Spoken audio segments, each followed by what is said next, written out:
I'm Dalton Barrett for News Radio WGNS, and here are some of the top stories impacting Rutherford County on your Rutherford Roundup for Monday, October the 6th, 2025.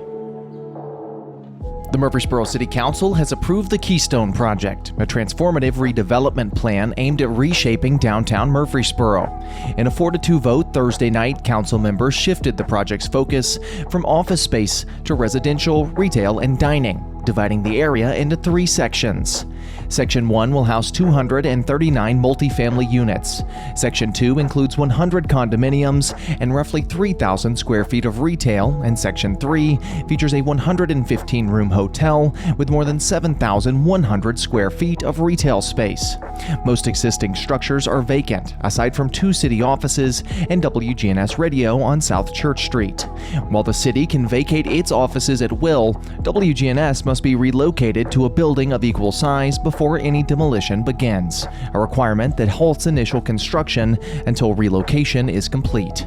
Across Broad Street, the city also plans to daylight Town Creek, adding green space for music, walking, and community events. Meanwhile, Rutherford County is exploring the former Bank of America property on East Main Street in downtown Murfreesboro to meet its growing demand for office space.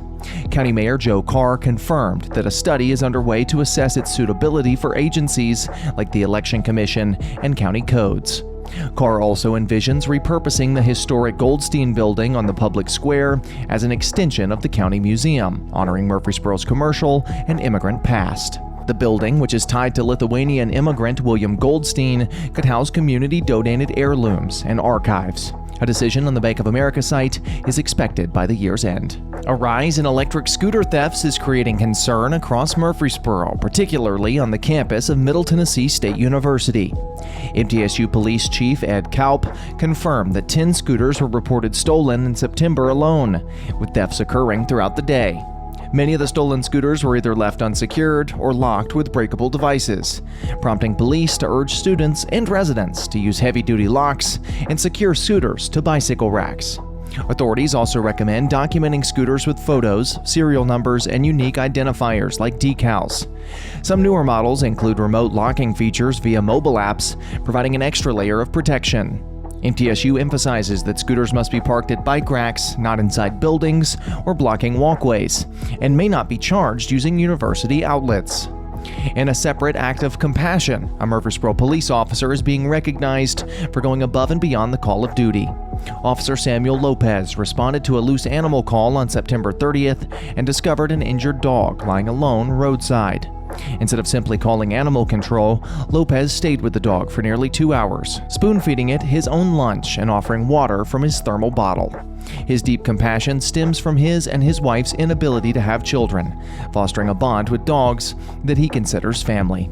The city of Murfreesboro shared video footage with the interaction, praising Lopez for his empathy and dedication to public service.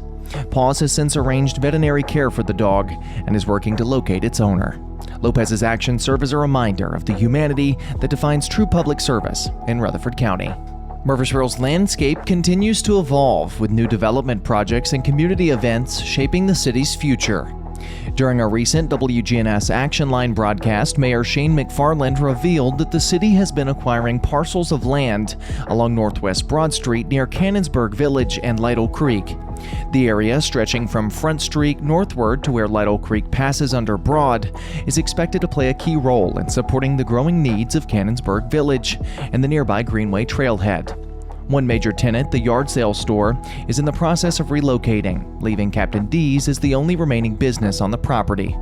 McFarland noted the restaurant's lease remains active and plans continue to take shape. Just south of the site, the Town Creek Daylighting Project is already bringing a scenic touch to the area with new walking paths, native landscaping, and a future area for live music and family gatherings.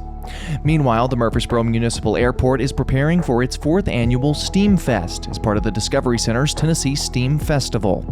On Tuesday, August 14th from 4 to 6 p.m., the airport's terminal lobby will showcase 65 creative airline lively designs from 5th graders in Murfreesboro City schools. Then on Saturday, October the 18th from 9 until 1, families can explore aircraft simulators and interactive exhibits featuring everything from Black Hawk helicopters to MTSU's Aircraft Engine Lab. Airport Director Chad Gerke says that the event aims to inspire future pilots, engineers, and innovators. With past festivals drawing more than 1,500 attendees, this year's edition promises to be Murfreesboro's most engaging yet. Nashville's political and economic landscape is in the spotlight as two statewide programs spark debate over equity and impact. Newly released data from the Tennessee Department of Education reveals that most recipients of the state's new Education Freedom Scholarship, or school vouchers, come from urban centers and affluent suburbs. According to figures, Knoxville topped the list with 2,577 students receiving vouchers, followed by Memphis with 1,888, and Nashville with 1,267.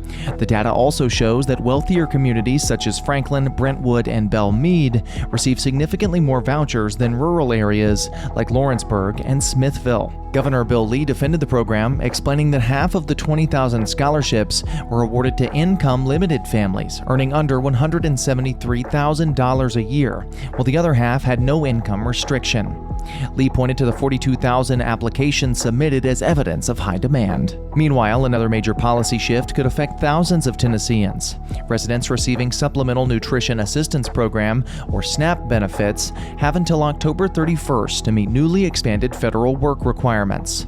The changes, originally introduced under the Trump administration, now apply to adults age 55 to 64, parents with children over 14, veterans, the homeless, and those aging out of foster care.